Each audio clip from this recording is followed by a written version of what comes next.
My name is Violet Elizabeth Carter. I am 35 years old, and I live in New York. Most people get flowers, jewelry, or maybe a nice card for their 35th birthday. My sister Lily gave me a small, neatly wrapped box. We were sitting at a fancy restaurant, surrounded by expensive plates and half-empty wine glasses. For a second, just one foolish second, I actually thought she was trying to be kind. I thought maybe she wanted to fix things between us.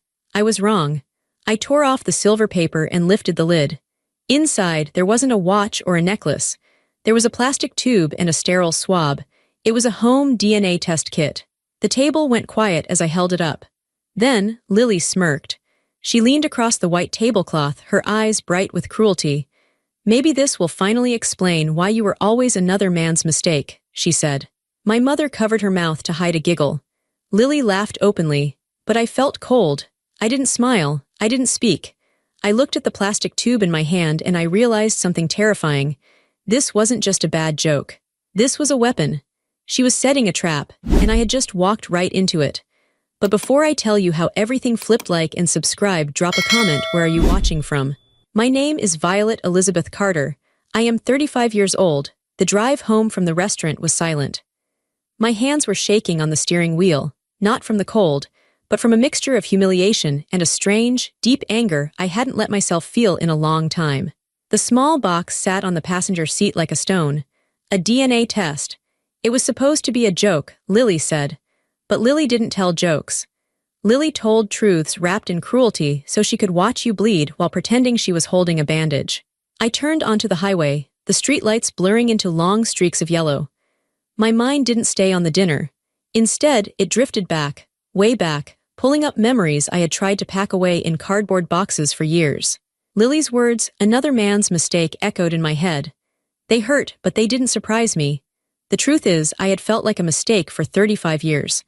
I grew up in a house that was always clean, always quiet, and always cold. We had a large home in the suburbs, with a manicured lawn and a two-car garage.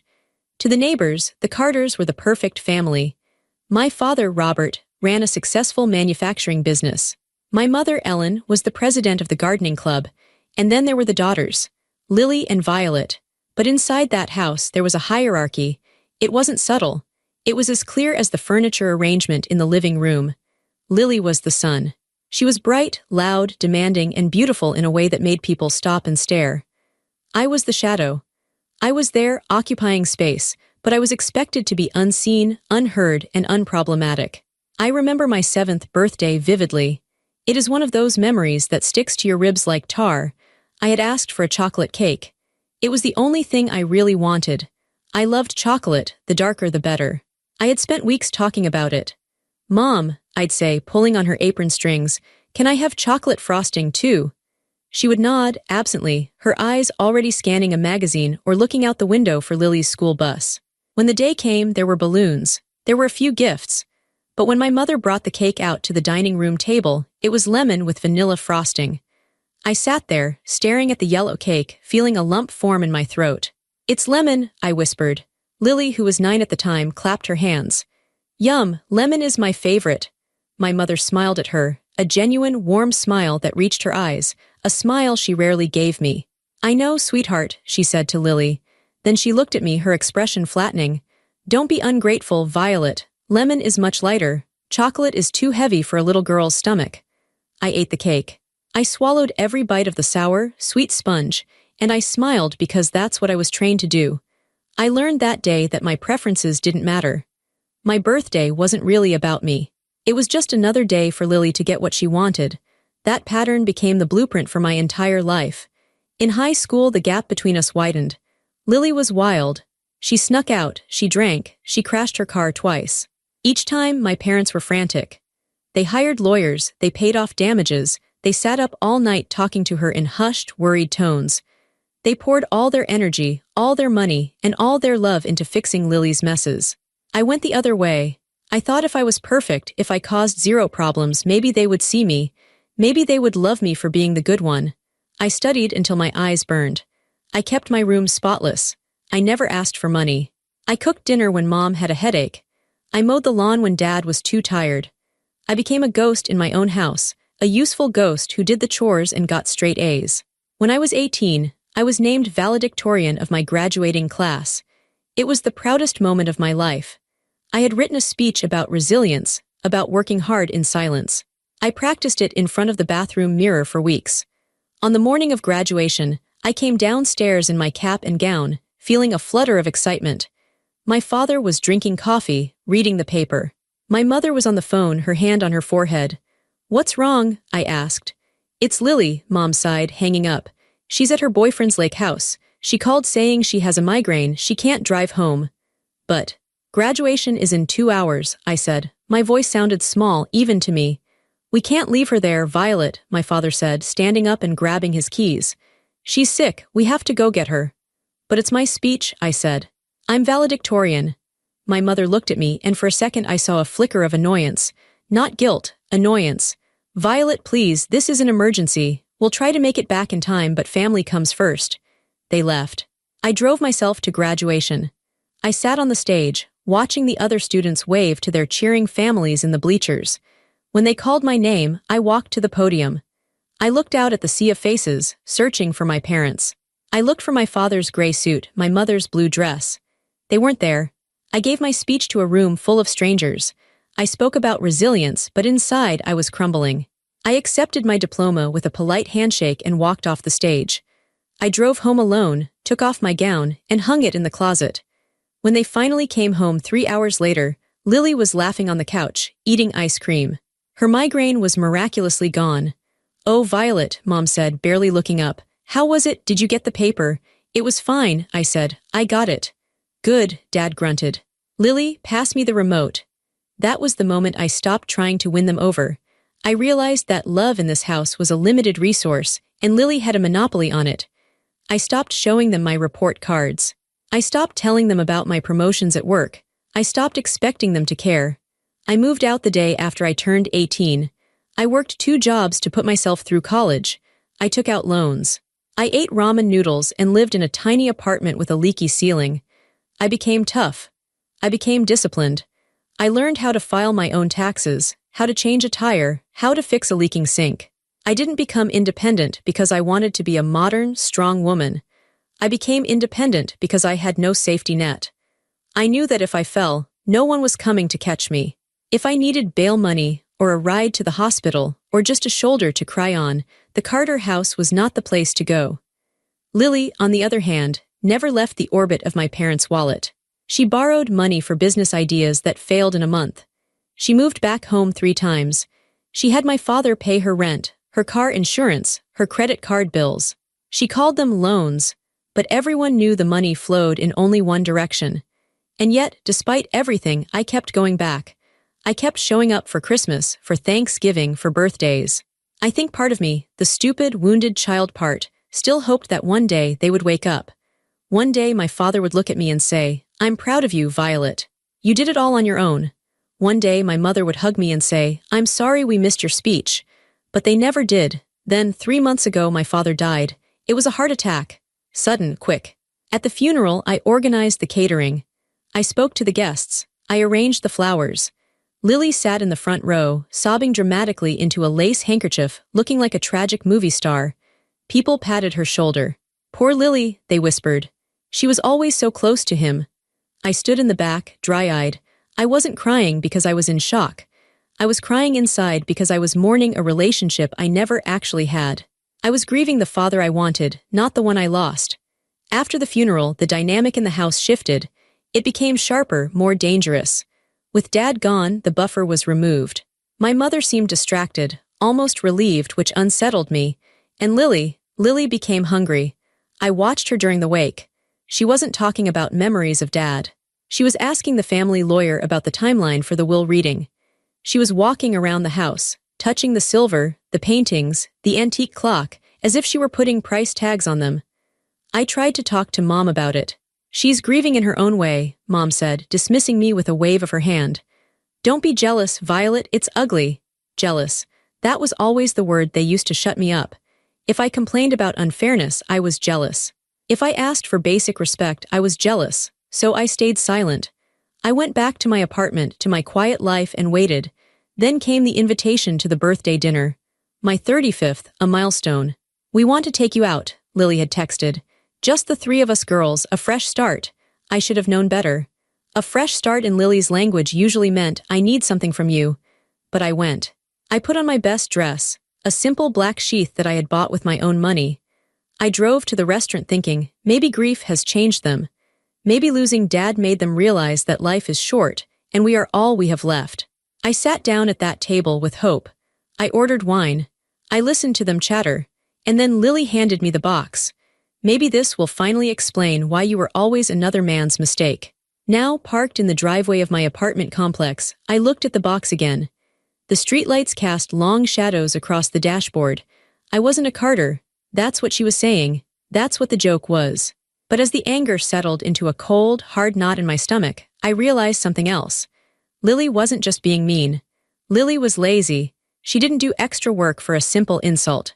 Buying a DNA test, wrapping it, staging the dinner, this was effort. This was calculated. She wasn't just trying to hurt my feelings. She was trying to tell me something, or show me something. I grabbed the box and got out of the car. The night air was freezing, biting at my exposed arms, but I didn't feel it. I walked up the stairs to my apartment, the plastic tube rattling inside the box with every step. I was the invisible daughter, the one they forgot at graduation, the one who ate lemon cake, the one who fixed her own tires. But tonight, the invisible daughter was starting to see things clearly for the first time. I wasn't just a mistake to them, I was a problem. And looking at the way Lily had smiled, that predatory, knowing smirk, I had a feeling that they were about to try and solve me. 3 months had passed since my father's funeral, and the silence from my family had been deafening. Usually when a parent dies, the surviving family clings to each other. They check in, they share meals. But for 3 months, my phone stayed silent. No texts from Mom asking how I was holding up. No calls from Lily. When the invitation for my birthday dinner finally came, it felt less like a celebration and more like a summons. I arrived at my childhood home before we went to the restaurant. I hadn't planned to, but my mother had asked me to pick her up because her car was in the shop. As I pulled into the long, curved driveway, the house loomed over me. It was a beautiful house, brick, 2 stories with white pillars, but to me it always looked like a fortress. I used my key to let myself in. The air inside was stale, smelling of potpourri and old dust. "Mom," I called out. In the kitchen, I walked down the hallway, passing the family portraits on the wall. There was Lily, age 5, smiling with a missing tooth. Lily, age 10, holding a trophy. Lily, age 16, in her prom dress. And then, tucked away in the corner, a small 5x7 of me. I looked serious in the photo, my hair pulled back tight, my eyes watchful. Even in the pictures, I looked like I was bracing for impact. I found them in the kitchen. My mother was sitting at the island, flipping through a travel brochure. Lily was leaning against the counter, scrolling on her phone. They looked fine, better than fine. My mother was wearing a bright red blouse, her hair freshly colored. Lily was dressed in a sharp blazer and expensive heels. There was no heaviness in the air, no shadow of grief. My father had been gone 90 days, and they looked like they were planning a spring break vacation. "Hi," I said, standing in the doorway. My mother looked up. "Oh, Violet. You're early." She didn't get up to hug me, she just tapped the brochure. "Lily and I were thinking about Italy in the fall, or maybe a cruise. What do you think?" I blinked. "A cruise. Dad's grave doesn't even have a headstone yet." Lily rolled her eyes, not looking up from her phone. "God, Violet, don't be so morbid. Mom needs to live her life. Dad would want her to be happy." "I know," I said, keeping my voice steady. "It just seems fast." "We grieve differently," Lily said sharply. She finally looked at me, and I felt a chill run down my spine. Her eyes were assessing me. It was the way a cat looks at a mouse, not with anger but with anticipation. She was waiting for something. "Are you ready?" Mom asked, closing the brochure. "I'm starving." The drive to the restaurant was awkward. I drove. Mom sat in the passenger seat, complaining about the traffic. Lily sat in the back, texting rapidly. The ping-ping-ping of her phone was the only rhythm in the car. "So," I said, trying to make conversation, "have you heard from Mr. Henderson?" "About the will." The air in the car instantly changed. It became tight. "Why do you ask?" Mom said, her voice dropping an octave. She stared straight ahead out the windshield. I haven't heard anything," I said. "It's been 3 months. Usually these things happen faster, don't they?" "It's a complex estate, Violet," Lily said from the back seat. Her voice was smooth, rehearsed. "Dad had assets everywhere. It takes time to catalog everything. Why? Are you desperate for cash? No, I said, gripping the steering wheel tighter. I just want to get it settled. I want closure. You'll get your closure, Lily said. I glanced in the rearview mirror. She was smiling. A small, tight smile that didn't reach her eyes. Don't worry about that. We arrived at the restaurant. It was an Italian place, expensive, with dim lighting and waiters in tuxedos. We were led to a corner table. The dinner itself was a blur of superficiality. My mother talked about the neighbors. She talked about her garden. She talked about a new show she was watching. She never asked me about my job. She never asked me about my life. I sat there nodding, eating my pasta, feeling that familiar sensation of being invisible. I was an audience member, not a participant, but Lily kept watching me. Usually, Lily ignored me. She would talk over me or play on her phone. But tonight, she was focused. Every time I looked up, she was studying my face. She was tapping her fingernails on the white tablecloth, a rhythmic click-click-click that started to grate on my nerves. Is something wrong? I finally asked her. No, she said, widening her eyes innocently. Why would something be wrong? It's your birthday. You keep staring at me. I'm just admiring you, Violet, she said. You look so sturdy. You've always been the strong one, haven't you, the survivor? I guess, I said. It's good that you're strong, she said, picking up her wine glass. You're going to need that. What is that supposed to mean? Nothing, she said, taking a sip. Just a compliment, take it. My mother cleared her throat. Lily, give her the present. That was when the box came out. That was when the DNA test landed on the table. That was when she made the joke about another man's mistake.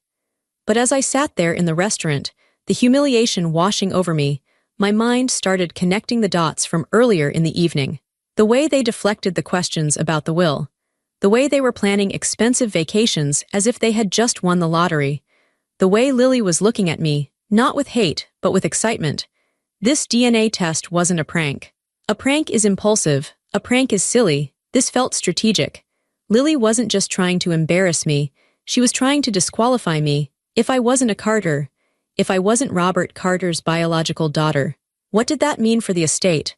What did that mean for my place in the family? I looked at my mother. She was looking down at her plate, avoiding my eyes. She knew what Lily was doing, and she was letting it happen. Why are you doing this? I asked, my voice trembling slightly. I held the box in my hand. Why tonight? I thought you'd want to know the truth, Lily said, shrugging. I mean, look at you, Violet. Look at us, she gestured between herself and me. I'm tall, blonde, just like Dad was. You're you, dark hair, short. You don't even have the Carter nose. That doesn't mean anything, I said.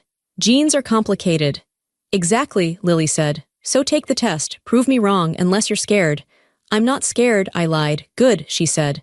Then do it, send it in. Let's see who you really are. I put the box in my purse. I didn't want to give her the satisfaction of seeing me cry. I finished the dinner in silence. I paid the bill because, of course, they forgot their wallets in the car. When I dropped them off at the big house, I didn't go inside. I watched them walk up the path, arm in arm. They looked like a team, a united front, and I was the enemy they had just engaged in battle. I drove home feeling sick. But beneath the sickness, my brain was waking up. Lily had overplayed her hand. If she had just ignored me, I might have waited for the lawyer to call. I might have stayed passive. But she had poked the bear. She had given me a weapon, thinking I would use it to hurt myself. She gave me the DNA test to prove I didn't belong. But as I lay in bed that night, staring at the ceiling, I realized I had to use it. Not to prove I belonged to them, but to find out why they were so desperate to get rid of me. I didn't sleep that night. The plastic-wrapped box sat on my nightstand, mocking me. The next morning, I called in sick to work. I couldn't focus on spreadsheets when my entire identity felt like it was hanging by a thread. I needed answers, and I knew I wouldn't get them from Lily or Mom. I needed to go back to the house. I waited until 10 a.m. I knew Lily had a Pilates class at 10:30, and my mother usually went to the grocery store on Tuesdays. I parked my car a block away, just in case, and walked to the house. My key still worked. I slipped inside, the silence of the house pressing against my ears. It felt like trespassing, even though I had lived here for 18 years. I went straight to the study. This was my father's sanctuary. It smelled of tobacco and old paper. I didn't know what I was looking for. A birth certificate, adoption papers, a diary. I rifled through the desk drawers. Nothing but bills, tax returns, and business contracts. I checked the filing cabinets. Everything was impeccably organized: medical records, house deeds, insurance policies. I found my file. Violet. I opened it, my heart hammering against my ribs. It was thin. There was my birth certificate. Father, Robert James Carter. Mother, Ellen Marie Carter. There were my vaccination records, my report cards. But there were no baby pictures in the file. I checked Lily's file. It was bursting. Photos of her first steps, her first bath, her first Christmas, a lock of baby hair taped to a card, a hospital bracelet. My file was just paper. No sentiment, no memories. I closed the drawer, feeling a fresh wave of sadness. I turned to leave the study, but then I stopped. The closet. My father kept a safe in the closet, but I didn't know the combination. However, above the safe, on the high shelf, were stacks of old photo albums and shoeboxes filled with loose pictures. I dragged a chair over and pulled down a dusty shoebox labeled 1988-1990. 1990 was the year I was born. I sat on the floor, cross-legged, and dumped the photos out. Hundreds of snapshots spilled onto the rug. I sifted through them. There was Lily at Disney World, Lily on a pony, Mom and Dad at a gala. I kept digging. Where was I? Finally, near the bottom, I found a Polaroid. It was faded, the corners curling up. It showed a baby me. I knew it was me because of the distinctive birthmark on my left ear, a tiny red crescent. I was wrapped in a generic hospital blanket. But the man holding me wasn't my father. He was tall, with broad shoulders and dark hair that fell over his forehead. He was wearing a gray suit, but his tie was loosened. He was looking down at me with an expression of such intense, heartbreaking tenderness that it took my breath away. He looked like he was holding the most precious thing in the world. My father, Robert, never looked at me like that. Robert looked at me like I was a staff member he couldn't fire. I flipped the photo over. In my mother's handwriting, spidery, shaky blue ink, were two words: forgive me. My hands started to tremble. Forgive me. Who was she asking for forgiveness?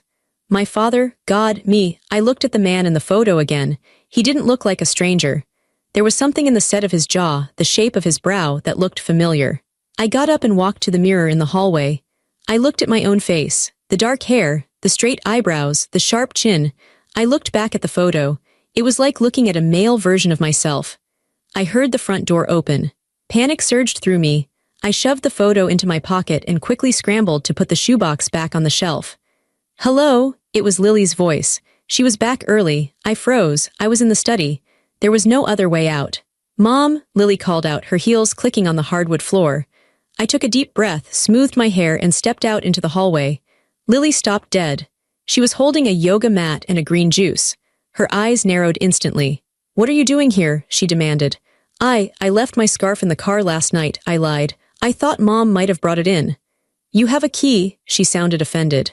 I grew up here, Lily. She walked toward me, sniffing the air. She looked past me into the open door of the study. Were you in Dad's office? I was looking for the scarf. In the office, she laughed, a harsh barking sound. You're snooping. You're looking for the will, aren't you? I'm not, I said, edging toward the door. It won't do you any good, she said, stepping in front of me to block my path. She was taller than me and she used it. She loomed over me. You can look all you want, Violet, but you're not going to find what you're looking for. You're not one of us, you never were. Why do you hate me so much? I asked quietly. I'm your sister. Are you? She stepped closer. Are you really? I felt the Polaroid burning a hole in my pocket. I knew something she didn't know. I had a face now. I had a clue. We'll see, I said. I sidestepped her and walked to the door. Don't forget to spit in the tube, she yelled after me as I walked out onto the porch. We need the results by the end of the month. I got into my car and drove until my hands stopped shaking. I pulled into a parking lot of a grocery store and took the photo out again. Forgive me. My mother had cheated. That was the only explanation. She had an affair, got pregnant with me, and Robert had stayed. But he had punished me for it every single day of my life. I reached into my purse and pulled out the DNA kit. Lily wanted me to take it to prove I was illegitimate. She wanted to shame me. She wanted to use it to cut me out of the inheritance. But now, my motivation had changed. I didn't care about the money anymore. I didn't care about the Carter name. I wanted to find the man in the photo. I wanted to find the man who looked at me with love. I opened the kit, swabbed my cheek, and sealed the tube. I drove straight to the post office and mailed it.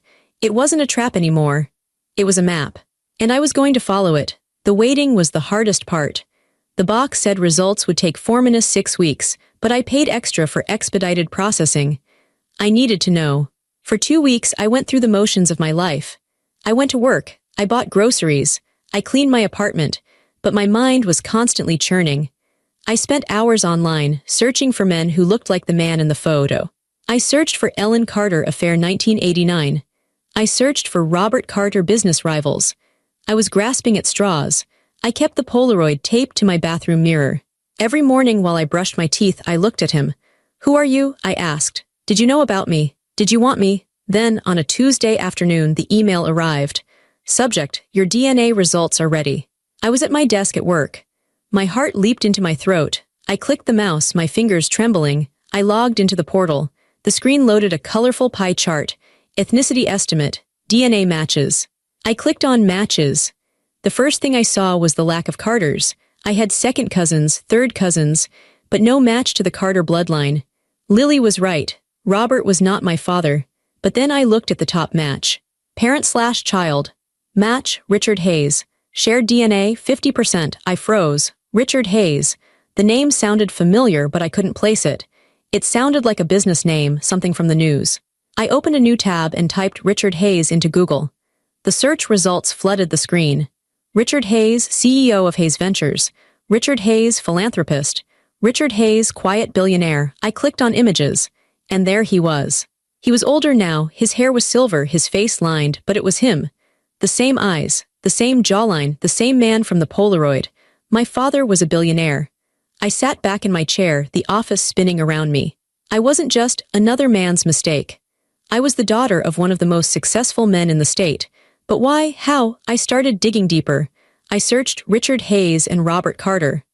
I found an article from the Financial Times archives, dated June 1990. The year I was born. Carter Industries saved from bankruptcy, BY mystery investor. The article detailed how Robert Carter's company was on the brink of collapse due to bad investments. He was about to lose everything: the house, the business, his reputation. And then, at the 11th hour, a private investment firm led by Richard Hayes had injected $5 million into the company. The date of the investment was 2 weeks after I was born. The pieces started to click together, forming a horrifying picture. My mother had an affair with Richard Hayes. She got pregnant. Robert found out. He must have been furious. He must have wanted to leave her to kick her out. But his business was failing. He needed money, so a deal was made. Richard Hayes bailout out Robert Carter. He saved the family fortune. And in exchange, what? He had to stay away. Robert agreed to raise me as his own to avoid a scandal. I felt sick. I wasn't just a mistake. I was a transaction. I was the payment for the Carter family lifestyle. The roof over Lily's head, the cars, the vacations, the private schools, it was all paid for because of me. Because Richard Hayes paid Robert to keep me. And how did Robert repay him? By treating me like garbage, by ignoring me, by making me feel small. I printed everything. The DNA results, the article, the photo of Richard Hayes. I sat in my apartment that night, surrounded by the papers. The shame I had felt at the restaurant was gone. It was replaced by a cold, steely resolve. Lily thought she had uncovered a dirty little secret that would ruin me. She thought that by revealing I wasn't a Carter, she would strip me of my inheritance and my dignity. She had no idea what she had actually done. She had handed me the truth. And the truth was, I wasn't the one who should be ashamed. They were. They had lived off my father's money for 35 years while treating me like an intruder. My phone buzzed. It was a text from Lily. "Did you get the results yet? Or are you too embarrassed to share?" I looked at the text. I didn't reply. I wasn't going to tell her. Not yet. Lily was planning to ambush me at the will reading. She was preparing to challenge the will, to reveal my parentage to the lawyers and the judge, to claim that since I wasn't a biological Carter, I deserved nothing. She wanted a show. Fine. I would give her one. I picked up my phone and dialed the number for a lawyer, not the family lawyer, but the toughest shark of an estate attorney I could find online. "Hello," I said when the receptionist answered. "My name is Violet. I need representation for a will reading, and I have evidence of a 20-year blackmail scheme." The game had changed. Lily was playing checkers. I was about to play chess. 2 days after I received the DNA results, my phone buzzed with a text message. It was Lily. "Well, now you know, that was it, just 4 words. No, are you okay? No, I'm surprised. No, let's talk. just a cold, flat confirmation. I stared at the screen, my thumb hovering over the glass. My heart was pounding, but not with fear. It was pounding with a sudden, sharp clarity. If she was texting me this, it meant she wasn't waiting for the results. She didn't need the pie chart or the percentage numbers. She already knew. I drove to my mother's house. I didn't call first. I just went. I needed to see their faces. I needed to understand the timeline of this betrayal. When I walked in, it was late afternoon. My mother was in the sunroom, repotting an orchid. She looked up, startled, wiping soil from her hands. "Violet, I didn't know you were coming." "Where is she?" I asked. My voice was calm, but it felt tight in my throat. "Lily, she's upstairs. She's packing for a weekend trip." Mom looked nervous. She kept glancing at the stairs. "Is everything okay?" "No, Mom, everything is not okay." I pulled the folded printout of the DNA results from my purse and set it on the glass table next to the orchid. "I know about Richard Hayes." My mother's face went white. It wasn't a gradual pale, the color just drained out of her instantly. She gripped the edge of the table. "Violet, Lily knew," I said. "Didn't she?" My mother looked down at her hands. She was trembling. "Yes. How long?" "A long time," Mom whispered. "How long, Mom?" "Since she was 16. I felt the air leave my lungs. 16. That was 20 years ago. I did the math in my head. Lily was 16 when she crashed her first car. She was 16 when she started demanding a higher allowance. She was 16 when the dynamic in the house shifted from strict to permissive for her, while I remained under the microscope. "She found a letter," Mom said, her voice barely audible. "I had kept a letter from Richard, just one. I hid it in my jewelry box. Lily was looking for earrings to borrow and she found it." "And she blackmailed you," I said. It wasn't a question. Mom nodded, tears spilling onto her cheeks. "She told me she would tell your father. She said she would destroy the family. She said Robert would throw us all out on the street if he knew the truth about you." "So you paid her silence," I said. "With what money, freedom?" "Everything," Mom sobbed. "I gave her whatever she wanted. I let her do whatever she wanted. I was so scared. Violet, your father, he was a proud man. If he knew everyone knew, he would have been humiliated." "Dad knew," I said. Mom's head snapped up. "What?" "Dad knew I wasn't his," I said. "He made a deal with Richard Hayes. Richard saved the company and Dad agreed to raise me. It was a business transaction." Mom looked confused, then horrified. He never told me he knew. We never spoke of it. Not once in 35 years. "So you lived in fear of a secret he already knew," I said. "And Lily tortured you for 20 years for nothing."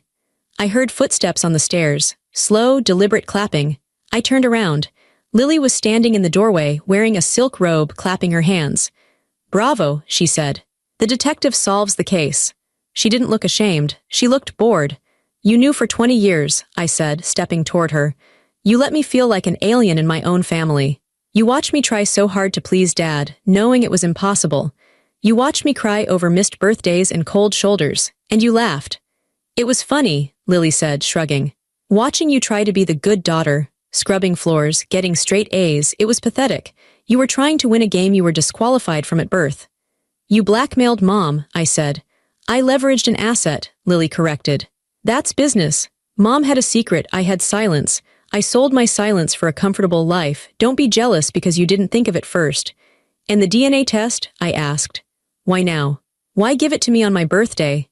Lily walked over to the fridge and pulled out a bottle of water. She twisted the cap off, taking her time. "Because Dad is dead," she said simply. "The blackmail doesn't work on Mom anymore because there's no husband to tell. And I'm tired of sharing, Violet.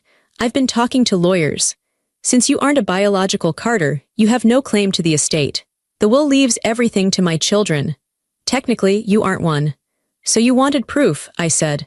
"I wanted you to get the proof," she said, smiling. "I wanted you to see it in black and white. I wanted you to understand that you are nothing here. You are a fraud. And when the will is read next week, I want you to sit there and know exactly why you're getting $0. She took a sip of water, looking me up and down. "You should be thanking me," she added. "I found your real dad. He's rich, right? Maybe you can go cry on his doorstep. Maybe he'll buy you a condo."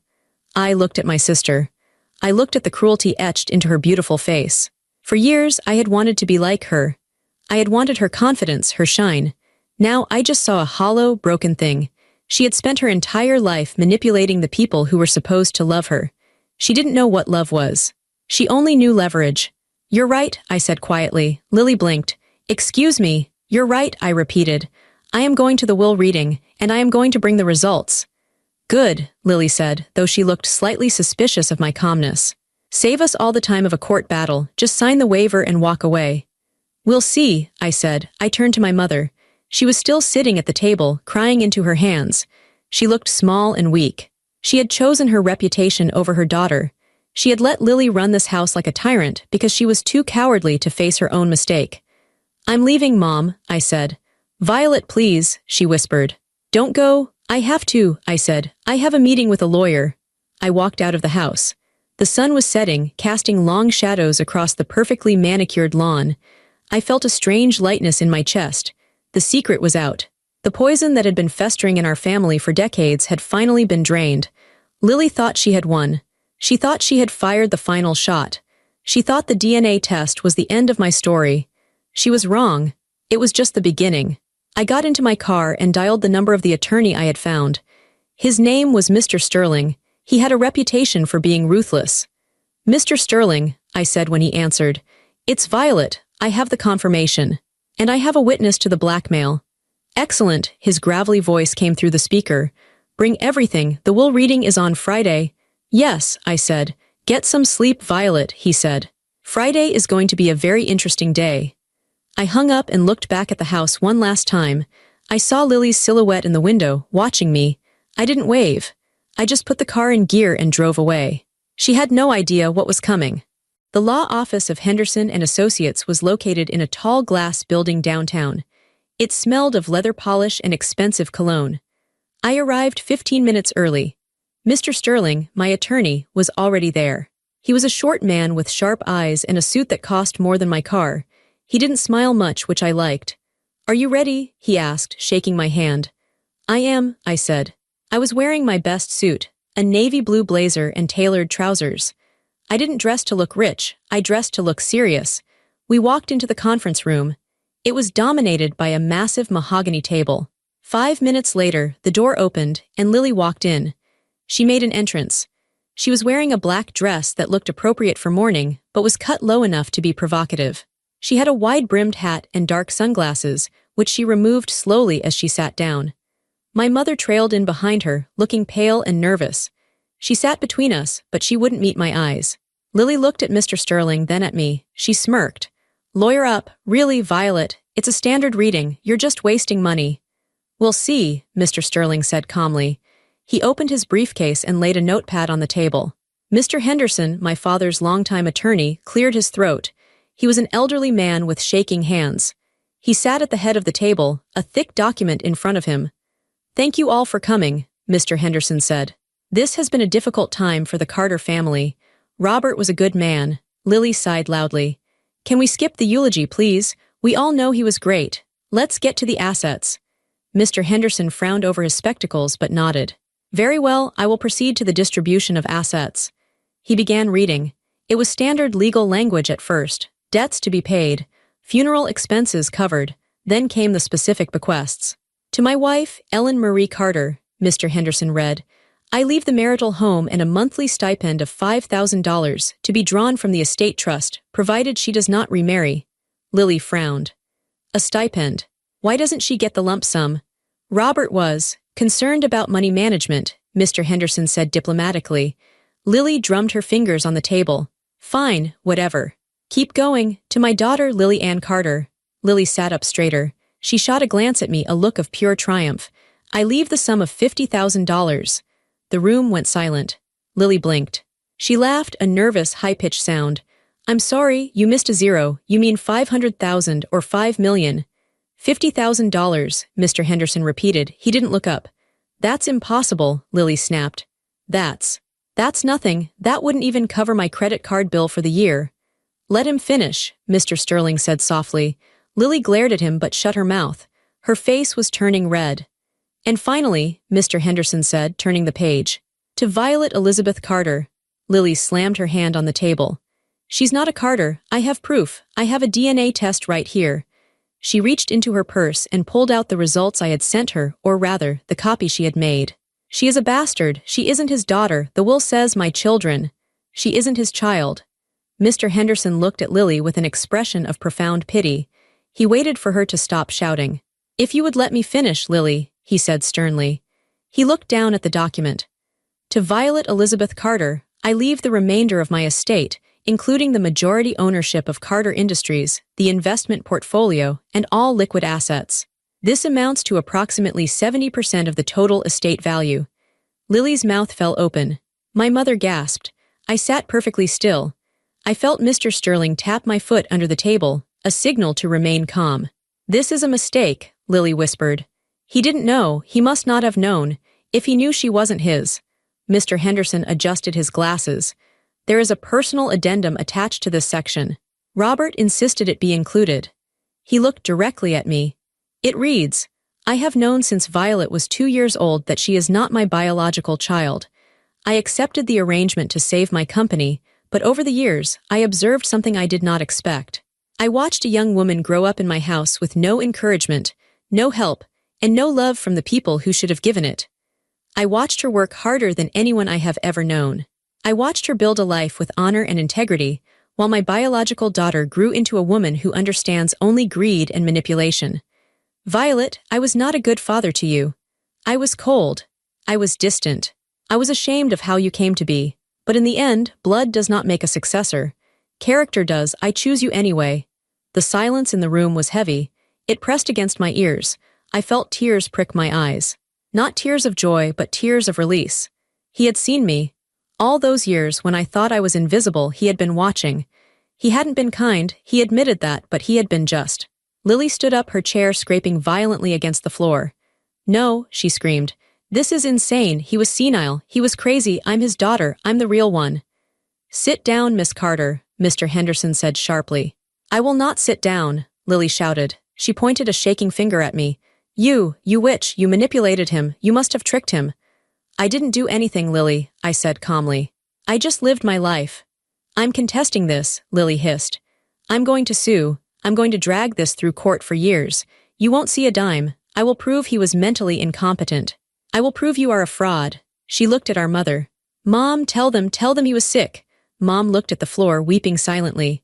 "Lily," Mr. Henderson said. His voice was very quiet now, very dangerous.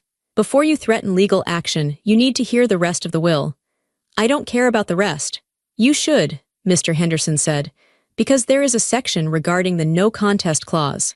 And there is also a folder of evidence that Robert asked me to present to you if you decided to cause a scene." "Evidence?" Lily faltered. Mr. Henderson reached into his briefcase and pulled out a thick black folder. He slid it across the mahogany table. It stopped right in front of Lily.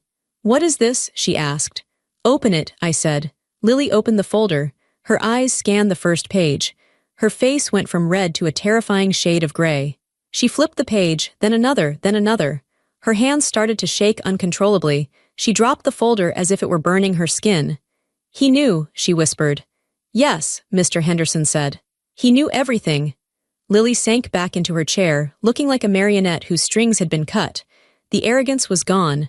The fury was gone. All that was left was fear. I looked at the folder. I didn't need to read it to know what was in it. But I knew that whatever was in those pages was the final nail in the coffin of Lily's life as she knew it. The twist wasn't that I got the money. The twist was that the man we all thought was oblivious, the man we thought was just a distant, check-writing father, had been the only one paying attention.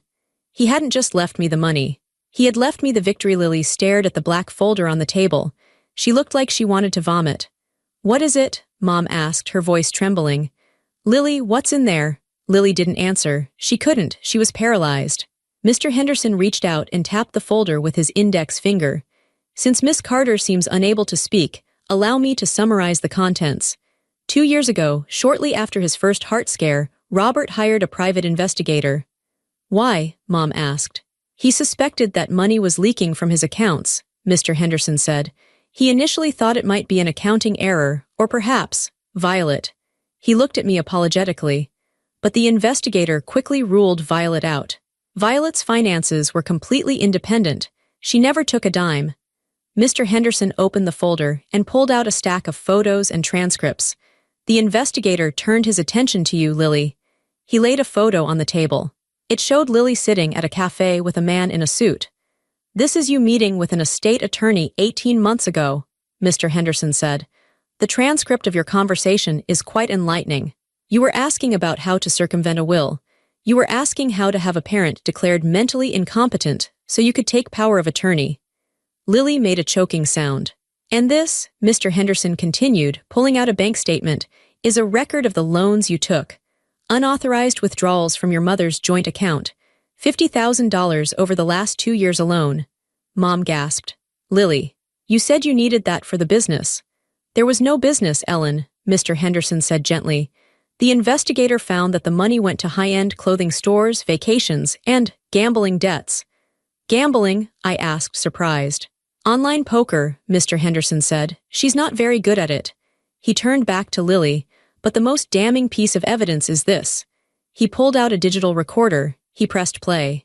The audio was crackly, but the voice was unmistakable. It was Lily talking on the phone. "I don't care if he dies, Sarah. I just need him to hurry up.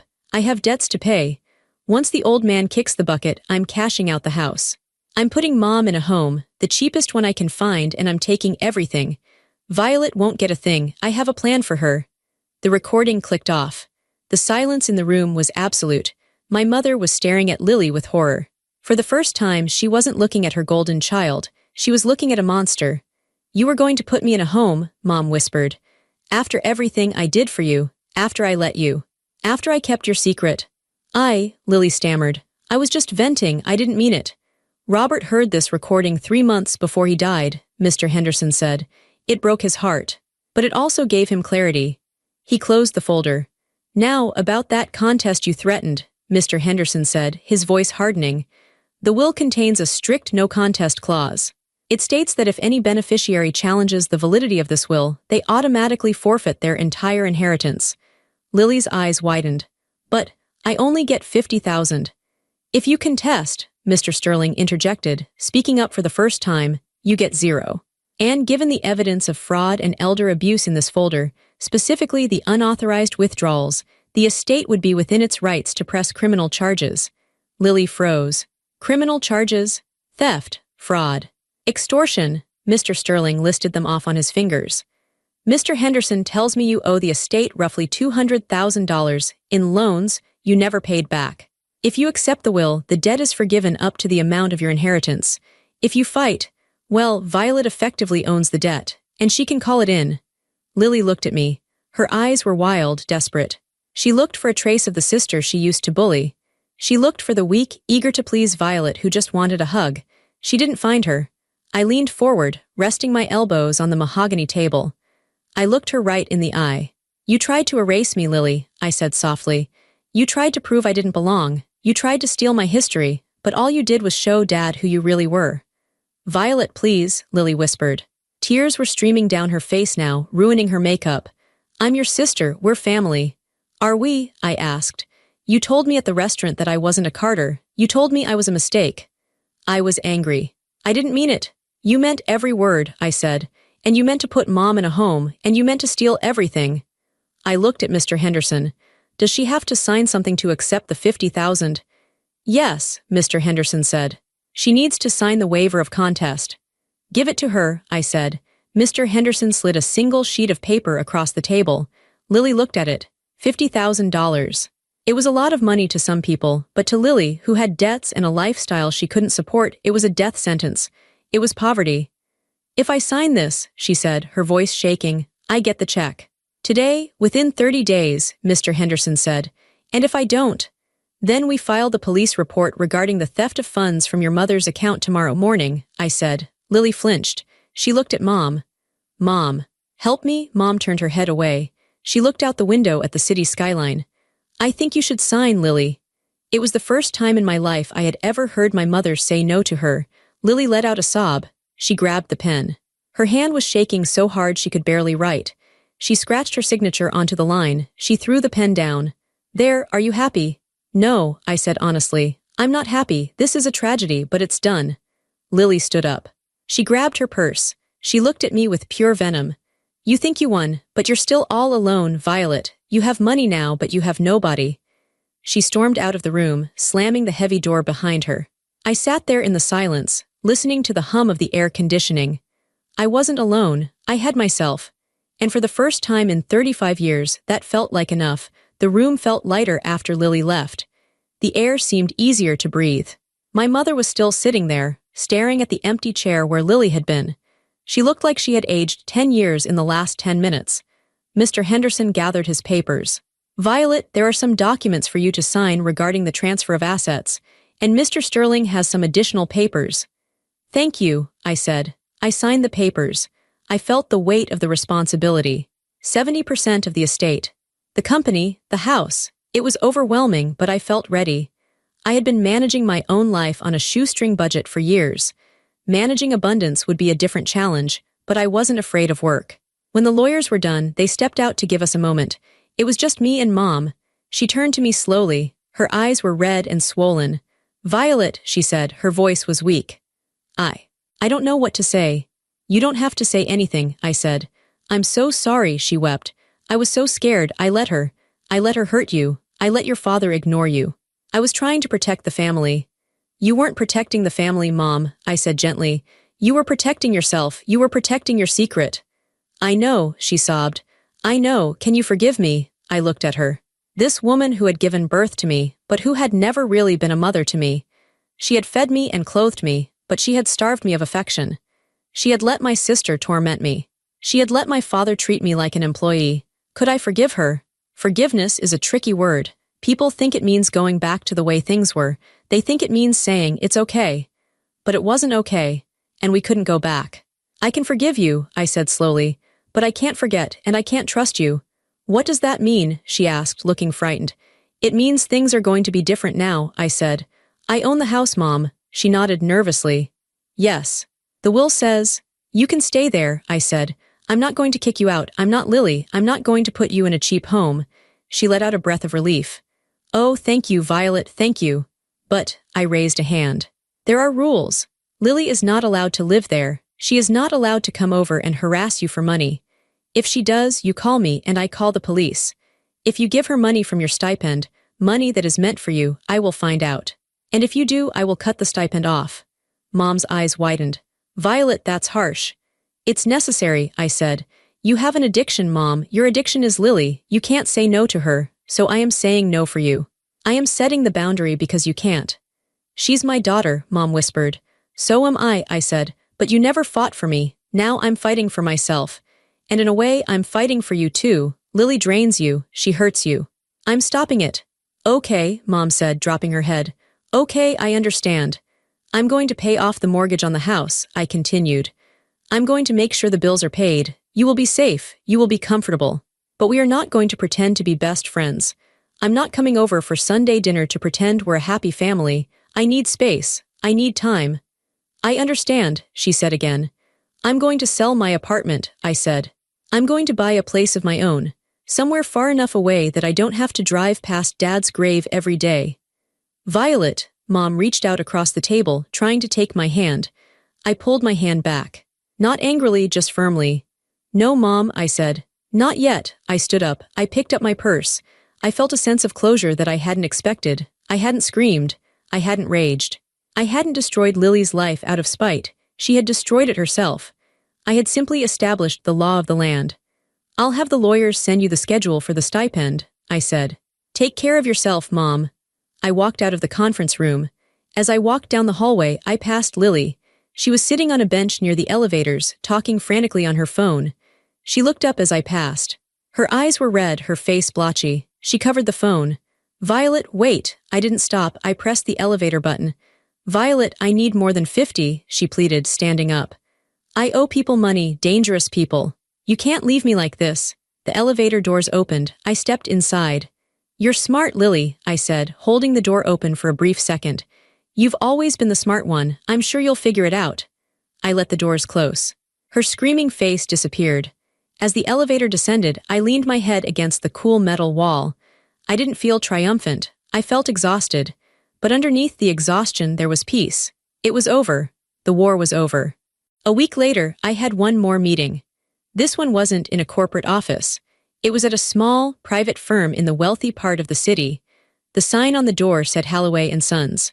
I was there to see the executor of Richard Hayes' estate. I hadn't contacted Richard. I didn't want to disrupt his life. But after the news of my inheritance from Robert hit the legal circles, I received a letter. It was from Richard's lawyer. It said that Richard had passed away 2 years ago. I had missed him. I had found my father, only to find out he was already gone. I sat in the office, waiting. An older woman walked in. She had kind eyes. "Violet," she asked. "I'm Mrs. Halloway. Richard asked me to wait for you." "Wait for me?" I asked. "He knew that one day you might find out," she said. "Or he hoped you would. He followed your life, you know. From a distance." She placed a wooden box on the desk. "He set up a trust for you," she said. "Separate from his main estate. He didn't want his other family to know, not because he was ashamed of you, but because he wanted to protect you from the spotlight. He wanted you to have something that was just yours." She opened the box. Inside, there was a stack of documents, a leather-bound journal, and a heavy silver watch. "The trust is substantial," Mrs. Halloway said. "Enough to ensure you never have to work again if you don't want to, but Richard cared more about this." She handed me the journal. I opened it. It was handwritten. "My dearest Violet, if you're reading this, it means you finally know. I am sorry I was not there. I am sorry I could not hold you when you cried, or cheer for you when you graduated. I made a promise to Robert to stay away, and I kept it, because I thought it was the best way to keep you safe and housed. But I watched. I hired people to update me. I have a scrapbook of your achievements. I know you were valedictorian. I know you work in finance. I know you are kind and strong and resilient. You were never a mistake to me. You were the one thing I got right, even if I couldn't claim you. Don't let the world make you hard, Violet. You have a gentle heart. Protect it. Love, Richard." I sat in that chair and cried. I cried for the father I never knew. I cried for the father who raised me but couldn't love me. I cried for the years I spent thinking I was broken. "He wore this every day," Mrs. Halloway said, handing me the watch. "He wanted you to have it." I fastened the watch around my wrist. It was heavy, grounding. It felt like an anchor. 6 months later, I drove down a winding dirt road, the gravel crunching under my tires. The trees were turning orange and gold. I pulled up to the cottage. It was small, with a wraparound porch and a view of the mountains. It was mine. I didn't quit my job. I liked my work, but I reduced my hours. I used the money from Robert's estate and Richard's trust to start a foundation. We provided scholarships for kids who had been in the foster system, kids who had been overlooked, kids who felt invisible. I got out of the car. The air was crisp and clean. My phone buzzed. It was a text from Mom, "Thinking of you. The garden is beautiful today." I smiled. It was short, it was simple, it was enough. We texted once a week. I hadn't seen her in person since the reading, but we were slowly, carefully building something new. Something based on boundaries, not obligation. As for Lily, I heard she moved to another state. She was working as a receptionist. She was paying off her debts.